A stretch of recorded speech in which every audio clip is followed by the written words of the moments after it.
Hello everyone, Marsh W13 here at yet another hotel, and this week we are in downtown Vancouver, British Columbia at the Paradox Hotel.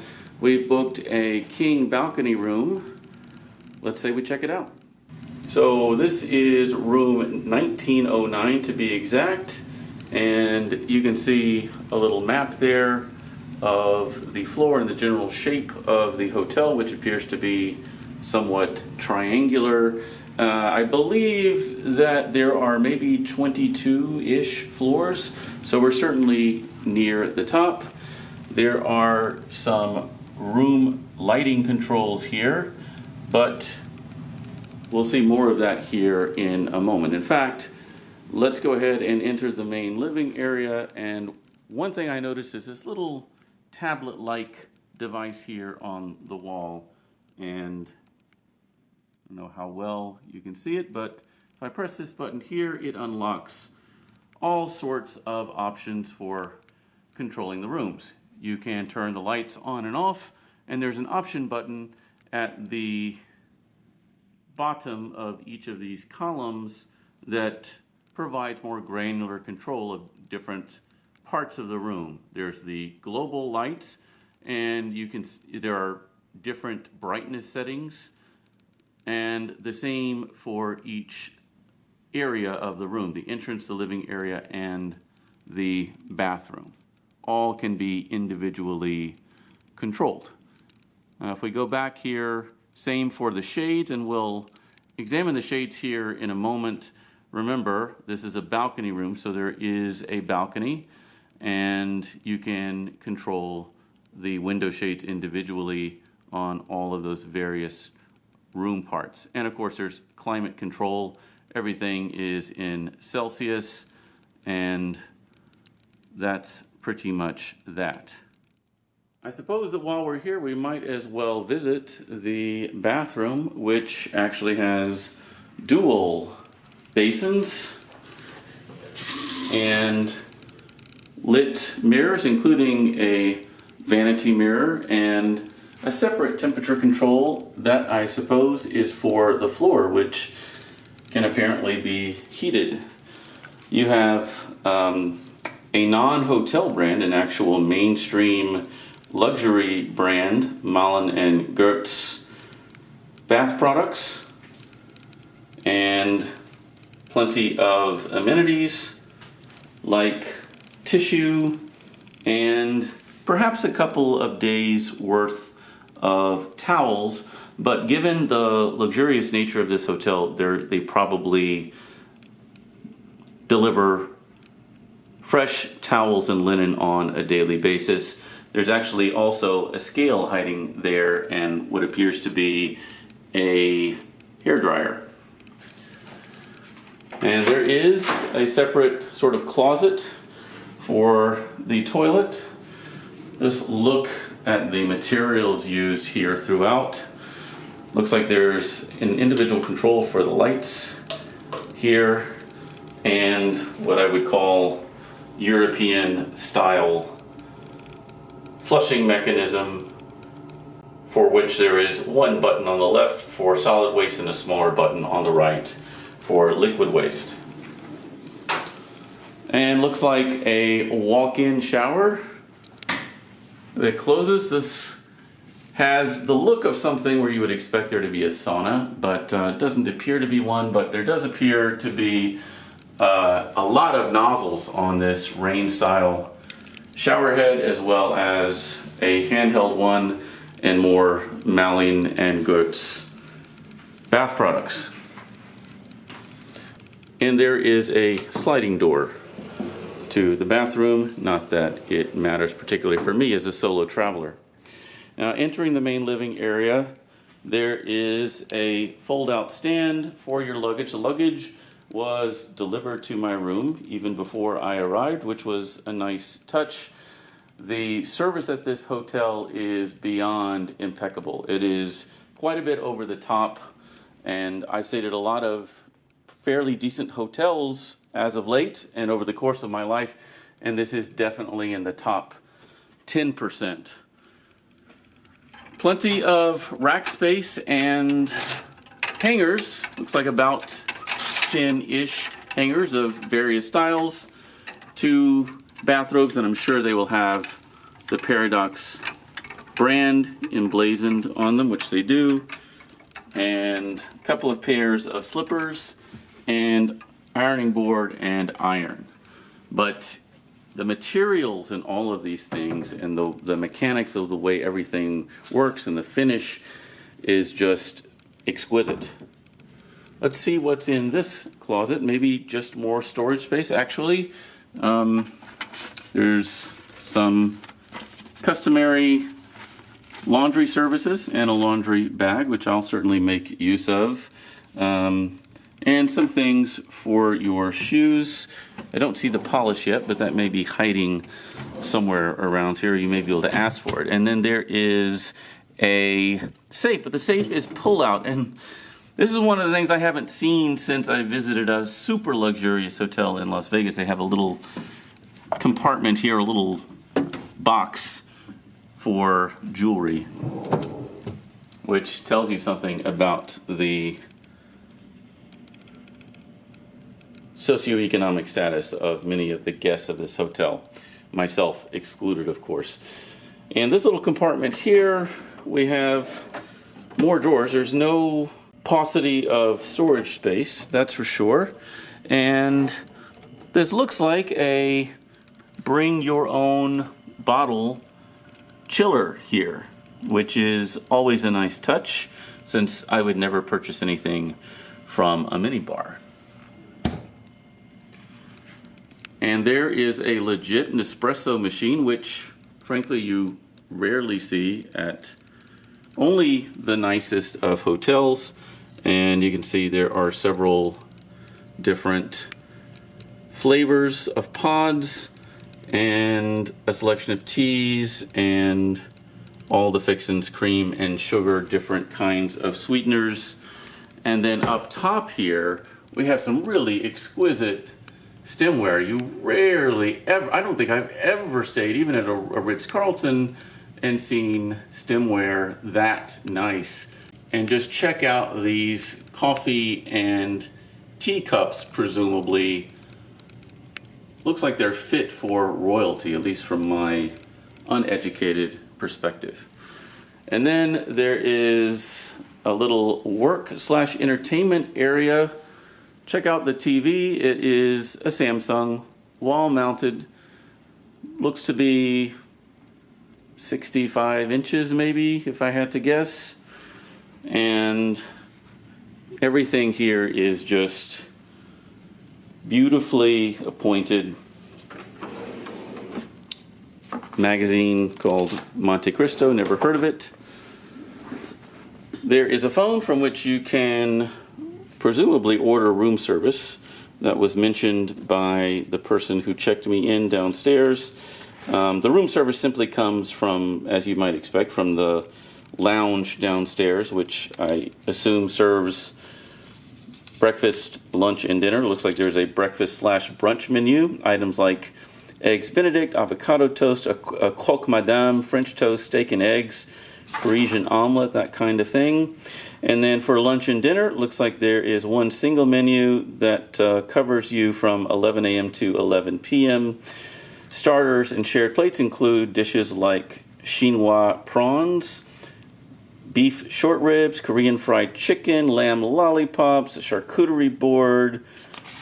And for your main course, they have burgers, chicken sandwich club, shrimp taco, and things like local salmon, which I'm sure would be amazing, Wagyu beef, and looks like some spaghetti, as well as, of course, desserts and a selection of drinks, including wine. Now, I'm not sure I would order any wine myself because they explained downstairs that given my elite status with Hotels.com, which is also affiliated with Expedia and Booking.com, I was entitled to a free bottle of wine, which they had waiting for me in my room alongside my luggage. And this is not any bottle of wine. I haven't researched this thoroughly, but this is from the Peller family, and it is local to British Columbia. So it is a local Merlot red wine made here in Canada, in Western Canada. So let's say we turn our attention to the bed, just how you would expect it in a super, super premium, I think we can say luxury hotel. Looks like there is yet another. I had not really examined this, but I'm assuming that this is yet another way to control different aspects of the room, but it also looks like there are apps associated with some of the restaurants and other venues in this hotel, as well as it looks like there's a Netflix app, a Disney Plus app. I presume it would require you to enter your own credentials. In other words, that you would need your own subscription there. But nonetheless, very cool, as not everyone travels with a tablet device. Now, in this very nice lamp here, there is one 110 volt electrical outlet as well as two USB-A outlets, and looks like they provide, I assume, some tap water with a couple of glasses, and it says that if you ever need a refill, just dial 0, which is cool. Now there are some, looks like some additional room controls here somehow built into this chest of drawers here. And plenty of pillows. Some of these are throw decorative pillows, but there are a bountiful supply of real pillows as well. Now, I haven't given this bed the old push test. It is on the slightly firm side. I'd say on a scale of 0 to 10, it would be maybe a 7, 7.5. Not as firm as the one I stayed in last night in Salt Lake City at the Hyatt Regency, but still on the firm side. And not sure what this is. It looks like it's from maybe a Disney Pixar movie or something like that, but it says it's a stuffed monster and it costs $40. So I guess if you take it with you, you'll be charged $40, but it's a nice touch, and I guess you can enjoy that, whatever that means, while you're here. And there was one of these wooden, for lack of a better term, placards, or I don't know if it's supposed to double as a coaster, but I found one of these at my Hyatt Regency in Salt Lake City last night as well. And it's just a sign, and I guess it says you can place this on your bed if you want us to switch out your bed linens and towels. Okay, and any towels left on the floor will be replaced. Good to know. Interesting system, and certainly sustainable. And there is something you don't see every day, which is, it's not a clock radio per se, but it actually has an analog clock. It includes wireless charging, it looks like, and it can be paired with Bluetooth. And you have pretty much a mirror image with respect to this side table that you had on the other side. And then there's a sitting area here. This is definitely a step up from your average sitting area, because in between these two very modern, well upholstered looking chairs, you have this table which includes what looks like it may be a real plant. Very well lit, and of course behind the lamp sits the city of Vancouver, which, since we've explored pretty much the whole room, we might as well reveal that view in all of its glory. And one thing I didn't cover is that the floors here are kind of laminate, hardwood-like, and then there's this rug here.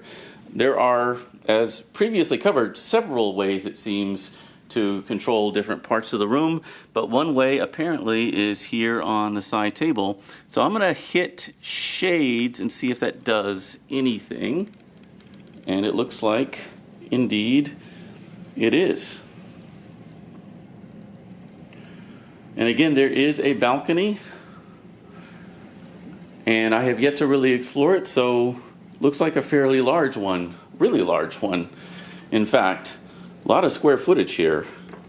So let's open it and see. Let's see. It slides here. All right. So there's a low sitting table here made of wicker with a glass top, and then there's a couch that would accommodate at least two, and then I imagine you could lie down and treat it as a bit of a day bed. Temperatures here this time of year in August in Vancouver are around 70 degrees Fahrenheit, and I'm just gonna close this door but leave it open a crack. But just look at how much space this balcony affords you. It's incredible. And let's check out the view. So we are in the heart of downtown Vancouver, and I don't know what any of these buildings are, but it looks like a nice healthy mix of residential and commercial. Looks like some commercial real estate here. You can even see it's Friday afternoon and some folks are toiling away, but it looks like most of the workspaces are vacant at the moment. It is almost 3 p.m. on a Friday. Now, I'm going to zoom in on what I presume to be Cole Harbor, part of Vancouver Harbor out there, looking out towards, I don't have my geography down exactly yet, but I presume that off to the left there would be maybe Stanley Park, and then you have beyond that the harbor where the seaplanes operate. I think they operate from Bullard Pier, which I presume may be at the end of Bullard Street, which I think is back that way. But you can see there are plenty of, I'll zoom back in, ships in the harbor. Looks like there may be some sort of ferry departing right now and heading to the other side of the harbor, I suppose. And I wish I could tell you more about these buildings, but again, they just look like a set of both residential and commercial real estate. And I'll just pan around a little bit so you can get a sense for the area. There's a restaurant called Tableau, which is French down there, that is a relatively, from what I understand, nice restaurant. It certainly came up on my Google searches about nice places to eat. And I'll just pan around here in case there's something interesting on this side as well. Looks like not a whole lot, except there is some vegetation that sits atop the roof of the adjoining building there, which looks like it houses a parking garage, among other things.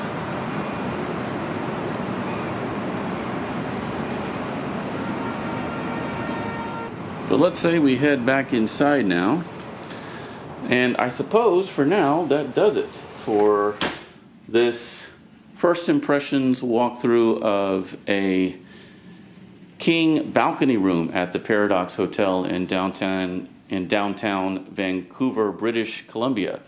I hope you enjoyed it, and if you should have occasion to stay at this hotel, or if you have a comment on this walkthrough or the hotel in general, feel free to comment down below. Otherwise, until next time, happy and safe travels. Marsh W13 out.